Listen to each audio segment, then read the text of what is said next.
வணக்கம் நண்பர்களே, நம்ம சாங் டெரஸ் கார்டன்ஸ் சேனலுக்கு உங்களை அன்புடன் வரவேற்கிறேன்.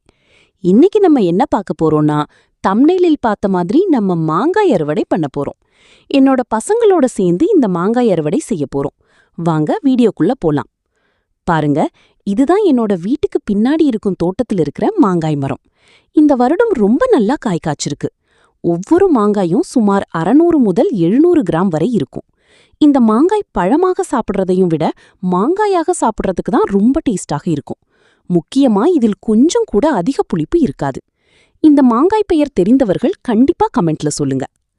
என்னோட பசங்களையும் நான் மாடித்தோட்ட வேலைகளில் இன்வால்வ் பண்றேன். இதனால் அவங்களோட மொபைல் ஸ்கிரீன் டைம் ரொம்ப ஈஸியா குறைக்க முடிகிறது. இந்த 2 பேரும் தோட்ட வேலைகளில் ரொம்ப ஆர்வமா இருப்பாங்க. நான் தோட்டத்தில் எந்த வேலை செய்தாலும் எனக்கு உதவி பண்றதுல ரொம்ப ஆர்வமா இருப்பாங்க. சில நேரம் சின்ன சின்ன சோறு வேலைகளும் பண்ணுவாங்க. ஆனா அதே நேரத்தில் நிறைய ஹெல்ப் பண்ணுவாங்க. மாடி தோட்டத்துல ஒரு செடி எப்படி முளைக்குது, எப்படி வளருது என்பதையெல்லாம் நேரடியாக பார்த்து தெரிஞ்சுக்கிறாங்க. இதுக்கு முன்னாடி தக்காளி எங்கிருந்து வருது என்று கேட்டா மரத்திலிருந்து வரும் என்று சொல்லுவாங்க. ஆனா இப்போ தக்காளி செடி எப்படி இருக்கும், கத்திரிக்காய் செடி எப்படி இருக்கும், வெண்டைக்காய் செடி எப்படி இருக்கும் என்று ஒவ்வொன்றாக புரிஞ்சுக்க ஆரம்பிச்சிருக்காங்க. நம்ம குழந்தைகளை மாடி தோட்டத்துல இன்வால்வ் பண்றதால அவங்களோட நாலேஜ் ரொம்ப இம்ப்ரூவ் ஆகுது. அதே நேரத்தில் மொபைல் யூசேஜும் ரொம்ப குறைகிறது. நம்ம தோட்டத்துல தண்ணி விட சொல்லலாம், செடிகளை கவனிக்க சொல்லலாம். இது போல நிறைய விஷயங்களை குழந்தைகளுடன் சேர்ந்து செய்யலாம். இந்த மாங்காய் பழமாகவும் ரொம்ப டேஸ்டாக இருக்கும், காயாகவும் ரொம்ப டேஸ்டாக இருக்கும். என்னோட பையனும் நானும் பெரும்பாலும் மாங்காயாகத்தான் சாப்பிடுவோம். ஏன்னா காய் அவ்வளவு சுவையாக இருக்கும். மாங்காயை நசுக்கி அதில் மிளகாய் தூள், உப்பு சேர்த்து சாப்பிட்டீங்கன்னா அடடா சொல்ல வார்த்தைகளே இருக்காது. அந்த அளவுக்கு டேஸ்ட் இருக்கும். இந்த மாங்காயை முடிந்த அளவுக்கு நண்பர்கள், உறவினர்களுக்கு கொடுக்க நினைக்கிறேன். ஒசூர்ல இருக்கிறவர்களுக்கு கொடுக்க முடியும், மற்ற ஊர்ல இருக்கிறவர்களுக்கும் ட்ரை பண்றேன். இந்த வருடம் மரம் நல்ல விளைச்சல் கொடுத்திருக்கு. இதை இன்னும் மரத்திலேயே விட்டுட்டோம்னா அணில் வந்து கடிச்சிடும். அணில்கள் ரொம்ப டேமேஜ் பண்ணாம சாப்பிட்டு போயிடுறாங்க. அதனாலதான் இப்பவே பறிச்சுக்கிறோம். இன்னும் 2-3 நாள் வைத்தாலே நல்லா பழுத்துடும்.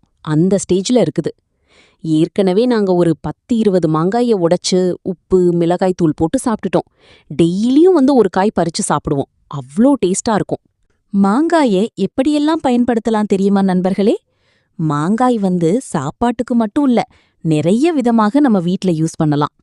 முதல்ல மாங்காய அப்படியே நறுக்கி உப்பு, மிளகாய் தூள் சேர்த்து சாப்பிட்டீங்கன்னா ரொம்ப சூப்பரா இருக்கும். குறிப்பா கோடை காலத்துல இந்த டேஸ்டே வேற லெவல். அடுத்து மாங்காயை வைத்து ஊறுகாய் போடலாம். ஒரு முறை போட்டீங்கன்னா பல நாள்களுக்கு வைத்து சாப்பிடலாம். சாம்பார் சாதம், தயிர் சாதம் எல்லாத்துக்கும் செம காம்பினேஷன். மாங்காயை வைத்து மாங்காய் சாதம் செய்யலாம். பள்ளிக்கு போகும் குழந்தைகளுக்கும் வேலைக்கு போறவர்களுக்கும் இது ரொம்ப நல்ல லஞ்ச் ஐடியா. அதே மாதிரி மாங்காய் சட்னி, மாங்காய் துவையல், மாங்காய் ஜூஸ், மாங்காய் பச்சடி எல்லாமே செய்யலாம். மாங்காய் பழுத்த பிறகு ஜூஸ் ஆகவும், மில்க் ஷேக் ஆகவும், ஐஸ்கிரீம் மாதிரியும் செய்து சாப்பிடலாம். சின்ன பசங்களுக்கு மாங்காய் கொடுத்தீங்கன்னா ரொம்ப விரும்பி சாப்பிடுவாங்க. அதுல வைட்டமின் சி நிறைய இருக்குது. உடலுக்கு நல்ல சத்து கிடைக்கும். அதே நேரத்துல மாங்காய் மரம் வீட்ல இருந்தா நல்ல நிழலும் கிடைக்கும், வீட்டுக்கும் ஒரு அழகு கூடும். நம்ம வீட்லயே வளர்க்கிற மாங்காயை சாப்பிடுறதுல ஒரு தனி சந்தோஷம் இருக்கு நண்பர்களே.